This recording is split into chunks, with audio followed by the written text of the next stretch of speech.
गांधारी क्यों अपने पुत्र दुर्योधन को निर्वस्त्र देखना चाहती थी। घटना इस प्रकार की है कि गांधारी दुर्योधन से कहती है कि मैं तुम्हें विजयश्री का आशीर्वाद तो नहीं दूंगी, किंतु यह शिव भक्तनी एक कवच पहना सकती है। हे पुत्र, गंगा जाकर स्नान कराओ और वहाँ से सीधे मेरे पास आओ, किंतु ऐसे ही जैसे तुम जन्म के समय थे। तब दुर्योधन कहता है, नग्न माताश्री। गांधारी कहती है, माँ के समक्ष कैसी लज्जा, जाओ स्नान करके निर्वस्त्र आओ। दुर्योधन कहता है, जो आज्ञा माताश्री। दुर्योधन के जाने के बाद श्री कृष्ण गांधारी के कक्ष में जाते हैं। गांधारी कहती है कि जाओ देवकी नंदन, ये तो तुम्हें याद ही होगा कि 17 दिन पहले मैं 100 पुत्रों की माँ थी और अब केवल एक ही पुत्र की माँ हूँ। श्री कृष्ण हाथ जोड़कर कहते हैं कि हाँ माते, इन सबों में 100 ऐसा भी है जिन्हें आप पहचान कर भी नहीं पहचानती, और वह 100 है ज्येष्ठ कौन्तेय का। जब गांधारी कहती है, क्या युधिष्ठिर का? तब श्री कृष्ण कहते हैं, नहीं माता, राधेय था, ज्येष्ठ कौन्तेय। यह सुनकर गांधारी दंग रह जाती है। श्री कृष्ण कहते हैं, इसलिए ये मत सोचिए माता कि आपके पुत्रों की ओर से मेरी बुआ का कोई पुत्र युद्ध नहीं कर रहा था। यह राज बताकर श्री कृष्ण शिविर से बाहर निकलकर जाने लगते हैं। तब रास्ते में दुर्योधन नग्न अवस्था में अपनी माता के शिविर में जाता हुआ श्री कृष्ण को दिखाई देता है। श्री कृष्ण हंसते हुए कहते हैं, युवराज दुर्योधन, आप और इस अवस्था में? तुम अपने वस्त्र कहाँ भूल आए? और तुम्हारा मुंह तो माता गांधारी के शिविर की ओर है। यह सुनकर दुर्योधन सकपका जाता है।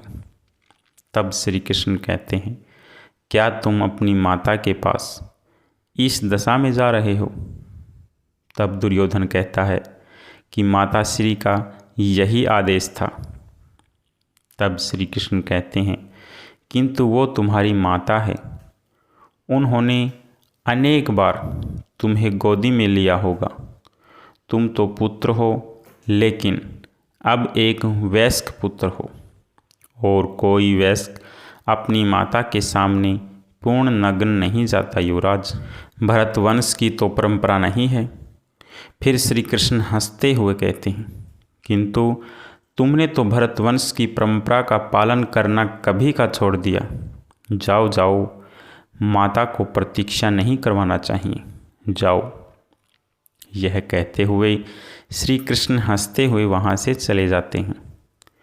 तब दुर्योधन सोच में पड़ जाता है और फिर वह अपने गुप्तांगों पर केले के पत्ते लगाकर माता गांधारी के समक्ष उपस्थित हो जाता है और कहता है कि मैं स्नान करके आ गया माताश्री।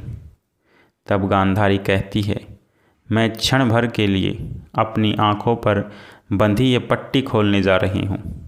मैंने तुम्हारे भाइयों को तो नहीं देखा, मैं तुम्हें आज देखूंगी। ऐसा कहकर गांधारी अपनी आँखों की पट्टी खोलकर दुर्योधन को देखती है तो उसकी आँखों से प्रकाश निकलकर दुर्योधन के शरीर पर गिरता है। बाद में गांधारी देखती है कि ये क्या, दुर्योधन ने तो अपने गुप्तांग छुपा रखे हैं।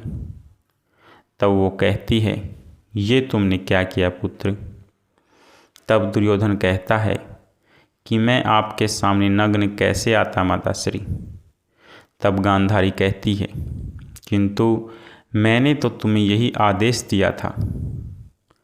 दुखी होकर वह पुनः अपनी आँखों की पट्टी बांध लेती है।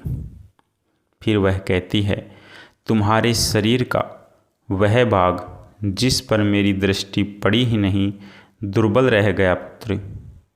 शरीर का शेष भाग वज्र का हो गया। यदि तुम बड़ों का आदेश मानने की परंपरा भूले ना होते तो अजय हो गए होते पुत्र। यह सुनकर दुर्योधन कहता है कि तो मैं ये केले के पत्ते हटा देता हूँ माताश्री। तब गांधारी कहती है कि मैं कोई मायावी नहीं हूँ। मैंने उस एक दृष्टि में अपनी भक्ति, अपना सतीत्व और अपनी ममता की सारी शक्ति मिला दी थी पुत्र। तब दुर्योधन कहता है कि आप चिंता न करें माताश्री, मैं कल भीम से युद्ध करूंगा और गदा युद्ध के नियम के अनुसार कमर के नीचे प्रहार करना वर्जित है।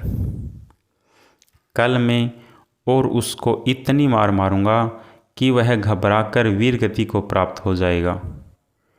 फिर चाहे इस युद्ध का अंत कुछ भी हो, अंत में भीम दुर्योधन की जंगा उखाड़कर उसका वध कर देता है। जय श्री कृष्णा मेरे दोस्तों, आपको यह कहानी कैसी लगी कृपया करके कमेंट बॉक्स में ज़रूर बताएं। तब तक के लिए आप सभी का बहुत बहुत धन्यवाद।